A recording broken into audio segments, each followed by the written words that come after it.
It's 3:30 a.m. I just finished the finale to Invincible season 3. I couldn't wait to watch it, so I got Same here. I guess that's the thing with all animations and anime, to be honest. When I watched Jujutsu Kaisen, I couldn't go any place on social media without seeing a spoiler. Well, I am late to watch the anime, so I knew that Gojo died. I knew that Nobahara died. I knew Yuji had this whole character arc, and then I knew Megumi was, not up to par with Sukuna. And although that didn't really kill how I watched the series, this is sort of how I felt with Invincible. I couldn't really go on social media without seeing any sort of spoiler for this finale. And so I guess I just had to watch it right away. there the second that it dropped, kicking my feet in my chair, really excited. It was like midnight release for Halo 3 all over again. I needed to get it instantly, and I'm glad I did. This was an extremely strong finale. It really feels like this is where all of the budget went. We're going to get into some things that I thought. Yeah, shout out to the budget. Jeffrey Dean Morgan did a great job as Conquest. Aaron Paul did a good job as what's his name? I forgot what his name was, but he did a really good job too. So I guess hopefully they expand their budget, get Jonathan Banks up there, get Bryan Cranston, get Andrew Lincoln. Hopefully, uh,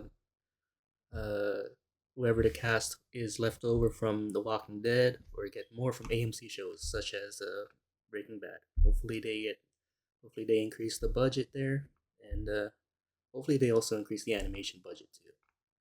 Season 3 was a little weak on. Spoiler alert, it's the animation. There's a lot of cope with people Well, saying, no, the animation was actually really good for Season 3. Don't listen to that. That's like someone trying to convince you that a crypto meme coin is a good idea for an investment. That is just downright fraudulent. So, Invincible Season 3, I think, is extraordinary. I think the writing is probably some of the best in the series so far. At least I personally feel that way. I really like a lot of the characters they brought back. I'm going to try and avoid spoilers to the best of my ability, but one of my big complaints I cannot talk about without getting into spoilers, but I'll give you a fair warning for that. This season had so many moving parts, and I think all of it was handled exceptionally well. well, I'll get into the spoilers right away too. So they brought back all the plot lines, especially from the Sequids to the so there's four concurrent plot lines going on: the Viltrumite War, the Sequids, the not the other one. There's Angstrom Levy. So all nearly 3 to 4 plot lines that are all happening at the same time now. So I guess this might be an excuse for Kirkman to stretch the series out to 8 seasons. If you guys watch The Walking Dead, you guys know what's going on there. But I think this might be worthwhile for 8 seasons, but hopefully they don't drag this out and make it as an excuse to have 4 plot lines going up at the same time and using that to stretch it out.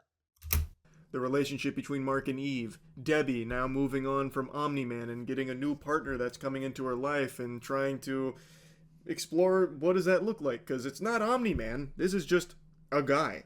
This is like super normal dude man, and now he's coming into this family with two super powered individuals, the two strongest heroes on the planet, Invincible and Oliver, Omni Man's other son. Oliver is now this kid with an extraordinary amount of strength, and he seems to think similar to his dad in certain parts when it comes to life and death. And That is true. I really like Oliver for his character development. He grows up fast, and well, yeah, he makes sense because he's one of those I forgot the species name, but they grow up fast, so they mature fast. And I think Oliver has a really good potential to be a really good character for the rest of the series. And in the case that Mark does die or gets overwhelmed in some cases, I really hope that Oliver does become a really good character to take over. maybe it's more effective to kill the bad guys. I happen to agree. I think it is more effective if they were killing some of the bad guys, but that is a big prevailing theme throughout the season about teaching Oliver no, killing is not good. But also, maybe it kind of is in certain cases with some of these bad guys that keep showing up and fucking our butts. You know what I mean? So it's a really For me, I think that Mark he really needs help in whatever the series will continue on to. He cannot beat a Viltrumite outside of Conquest. But even with Conquest, he can only beat him because he was infuriated with the when he thought that Kate or not Kate, Adam Eve died. I think that's the only redeeming factor. But it's that's too much if it takes someone that close to him to feel pain and because of it to fight a Viltrumite and beat them. He's not going to beat anybody. Really well executed balance of this. Rexplode, he's gone through this crazy, come to Jesus character arc where now he's like a really like charming dude who's turned his whole life around, and now he's got a love interest of his own, and it's that relationship that gets quite a lot of screen time, and all of it is just done really well. Typically, when you have this many, buns in the oven, this much meatball in the spaghetti, things get a little lost. Not here. It feels like everything got the perfect amount of attention and tender love and care put into it.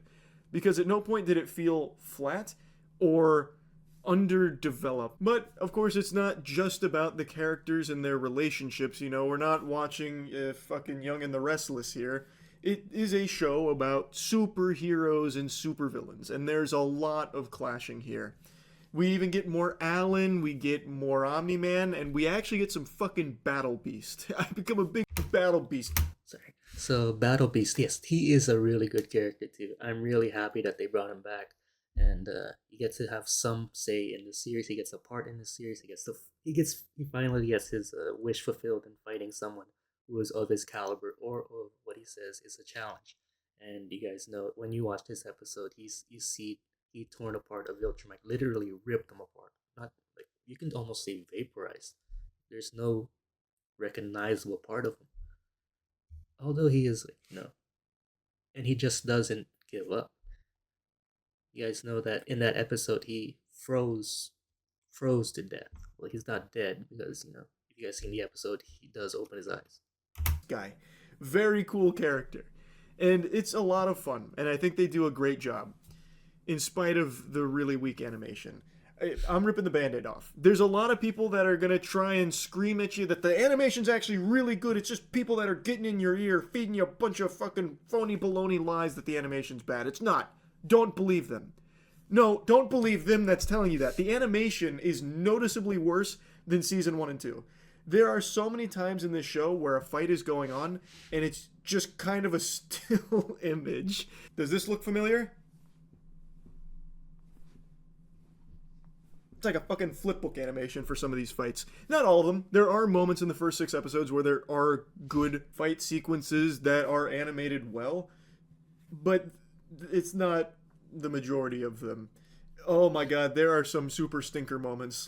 I don't want to open up any wounds here from people repressing the trauma of some terrible animated fight sequences. Well, to be fair, I'm not an animator, but I have drawn before, and I guess that argument is valid. But when you have that much motion in those type of animations, it's okay to have still frames so you can just save on the budget and put more emphasis onto what matters in the frames, right? But there's one scene where Robot is standing still doing this, and they just have like green blobs that'll come out occasionally. Like he's just dribbling out green projectiles and just not moving like this. Well, it happens before. You guys remember that scene where the alternate Mark and Omni-Man take down Angstrom Levy's final stronghold? You can see the people in the background. They're not moving, although stuff is happening, and and you can hear the reactions to it.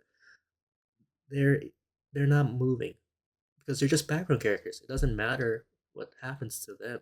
They're not part of the scene, but you see them.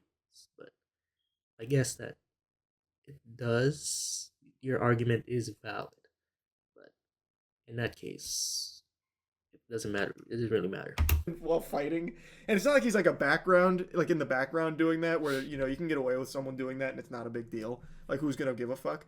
He is literally in the forefront. It is focused on him, and he's just doing this, bing, bing, bing, bing, with some like green projectiles coming out. It's there are a lot of bad animated moments, and then there's like another really noteworthy one is there is a new villain who's being transported and he overcomes the holds, and the car that was transporting him gets thrown off the bridge, and then it's like this really almost like Transformers Beast Wars from the late 90s, like CGI truck that's like flipping around a little bit. Like it looks like a Nintendo 64 cutscene. It's bad. There are a lot of moments where the animation is bad. Just face the facts. It doesn't ruin the season by any means, and it's very clear that the emphasis for animation was put into the last two episodes. Episodes 7 and 8, they go hard, and it is so much better to the point where it just makes me feel like, man, why couldn't we just have more of that for the first six too? Like, this show is extremely popular. Surely Amazon has enough money in the vault to allocate to big animation. We saw it in season one already. Like, come the fuck on. But anyway, that's the only like glaring issue with the season, is just how weak it is when it comes to its animation. It's a real fucking shame, because it deserves to be, you know, top tier, top notch animation. It is so good. You know a show is good when you. And that's really deserved, because and that's expected because it's Amazon that is doing the that well, I'm losing my words here, but it's expected that animation will be good because it's Amazon. Amazon has, I don't need to say any more about it, but they have the budget to make the best of the best animation. And to say that if it's any less, then it's not deserving of any praise. Start to argue with people about character motivations and like who's right, who's wrong within the context of the show. Like Cecil versus Mark, where there was like a big debate I'd have with chat about like who's right, is Mark right or is Cecil right? Because Cecil does some unethical means to save the world, but Cecil's heart is always, we're saving the world no matter what it takes. And he has a really, what I believe to be, profound line of, we can either be the good guys or the guys that save the world. And I think that's really powerful. He wants to save the world, and he's willing to do some shady shit for it, such as having a very bad guy come back and start doing some questionable experiments to create some countermeasures to extremely powerful threats. Again, I'm trying not to spoil things. If you guys want to know what he's talking about a what's his name? Dang, I forgot his name too. Let's see here. Characters in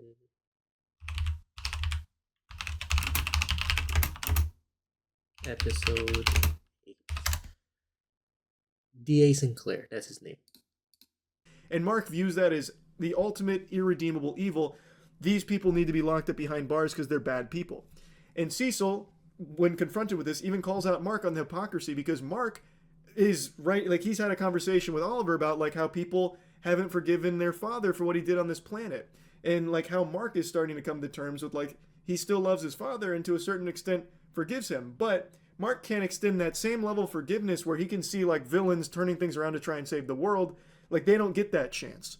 Only Mark's dad gets that chance because Mark says so. And Cecil calls him out on the hypocrisy, and I think it's a really strong point. I think Cecil is more in the right than Mark in that regard. And things, of course, change throughout the season as Mark gets more going on and as Cecil gets more going on. But I just think that they do such a strong job in the writing that having these arguments is really.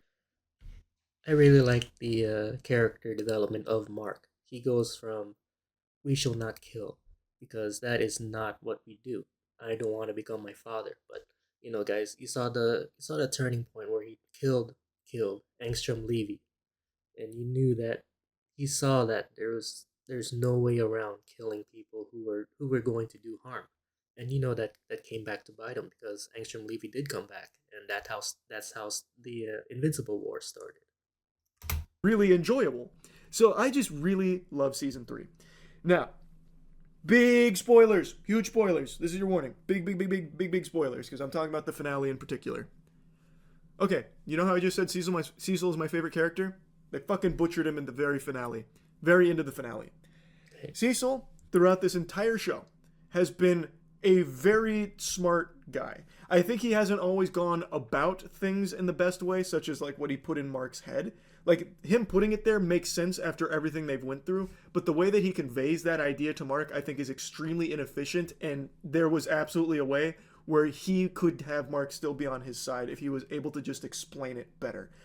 Yeah, that's true. That he totally butchered Mark's alliance with him, and it's very unethical. He made him a living experiment. So, but I guess that's what Cecil wanted because he was researching how to stop Nolan, but also at this point the Viltrum Empire. So I guess that Cecil is in the right for trying whatever it takes to take down the Viltrum Empire if Mark is unavailable to do so. But he just puts up this like huge callous front and doesn't really elaborate. Of course, Mark didn't give him a ton of opportunities, but I just think Cecil has always made smart decisions for the greater good, and he hasn't done anything that I believe is just detrimental or.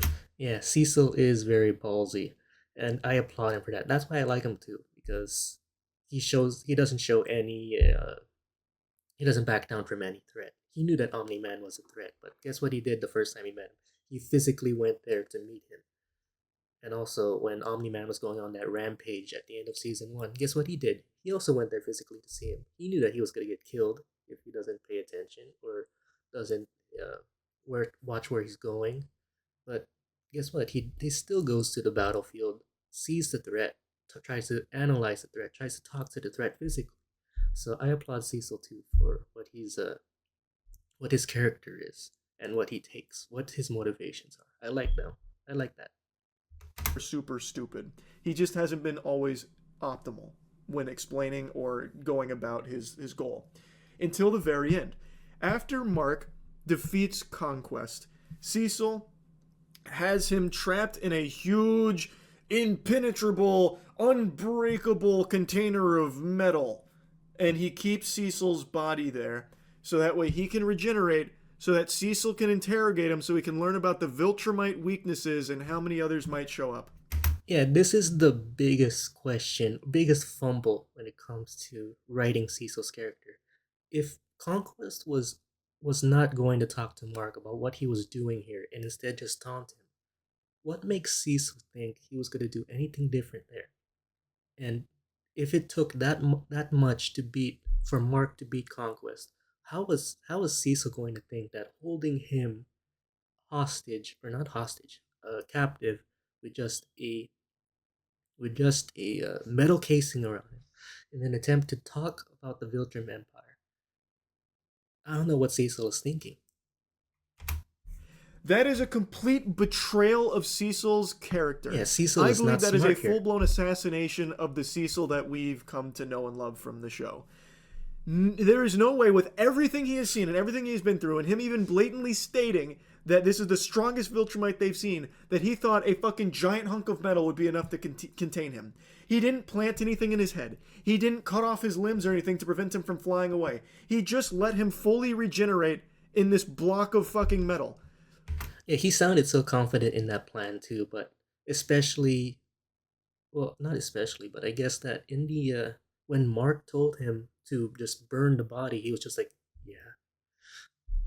He knew that something was not going to go right, but he somehow still proceeded to go with this plan to just hold Conquest captive, and it's something that he'll probably most likely break out from, and if Cecil is there, probably snap his neck in half. With nothing else as like a failsafe, and expects him not to break out. But I guess that in the alternate universe, right? I guess in season one where they're able to kill Omni Man, hold Mark hostage, and physically keep him there. I guess that Cecil does have a contingency, and he knows how to do these things. But who knows if our Cecil can do that? He's going to break out. It's very clear. He's not going to get any information out of this. I understand. I even had to look this up because I thought maybe the show did this because it's so stupid, not a left field for Cecil's character. Because this is just dumb.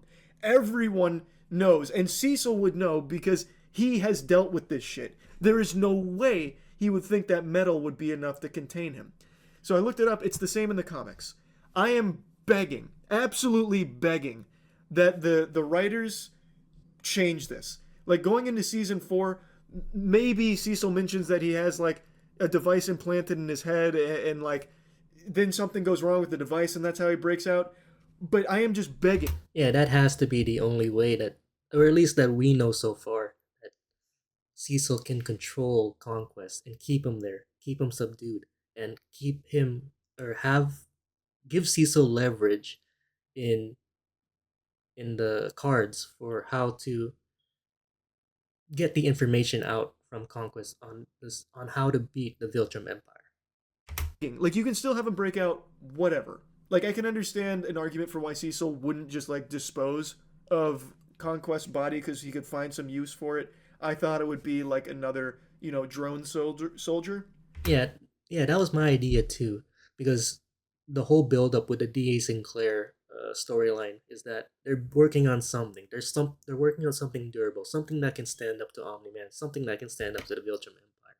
And you guys know, like in Superman, or in the Doomsday movies, not in the Doomsday movies, Superman, like Doomsday movie, Apocalypse War, where they what's it called, dissect Superman and build those dark side soldiers out of Superman's DNA. I think it's sort of like that, but who knows how close Invincible can replicate or make a parody spin off of this idea. Who knows? But I could see value in why he'd keep it there to try and learn as much as he can about the Viltrumites. But I don't think there's any possible argument you could use to justify his means of trying to like contain him. No failsafes, no nothing at all. With the most Yeah, but again, he Charlie brought up the good point. Why would he hold Conquest captive anyways if he knows how to contain the Viltrumites anyways? He has Mark. He has the he already employed two devices against him. I don't know what Cecil's going to do here, how the writer's going to handle this. But I guess I guess we'll see when season 4. I guess in 4 years from now. Who knows? powerful creature they have ever seen. That is not in line with Cecil's character. You can have him break out, fine. But at least write something in there that Cecil tried to think of absolutely everything. The implanted device that worked on Mark, so he knows it works on Viltrumite. Cutting off his arms and legs, but somehow he regenerated them. Something to try and explain that Cecil did everything, and this was truly like a freak thing that Conquest escaped. Because as it stands right now, when Conquest inevitably escapes, I'm going to think Cecil is the biggest bumbling fucking idiot character in the show, which ruins everything that it is set up so far for Cecil. And there's nothing he can ever do to redeem that, at least not to me, because this is such a like catastrophic blunder that is so out of line for Cecil's character. Yeah, and Cecil is the one that says we're not trying to deal with any more threats because Mark can't handle them.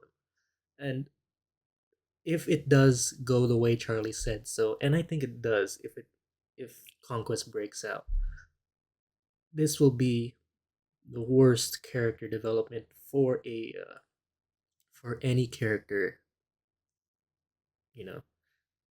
Sorry, for any character that has ever been written. This the fall from grace is staggering if this happens.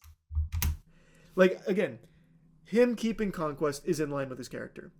But doing absolutely nothing besides just putting him in a sarcophagus to contain him, that doesn't fly. That does not work for what Cecil has showcased throughout this whole show. So I am really, really hoping they change that because I think that super duper sucks. I think that is trash, absolute garbage. Anyway, I'll stop ranting and raving about that. But that is a huge complaint of mine at the very end there. I just think that is bad writing with what they've done with Cecil there. Anyway, though, I loved season 3. Absolutely glued to it. Another banger. I think Invincible is still a must watch show, and I cannot wait for more. So, yeah, that's really about it. See ya. Just to add to my thoughts, I don't want to like go bar for bar on his video, reacting to every single thing he says. So I just wanted to add my own thoughts.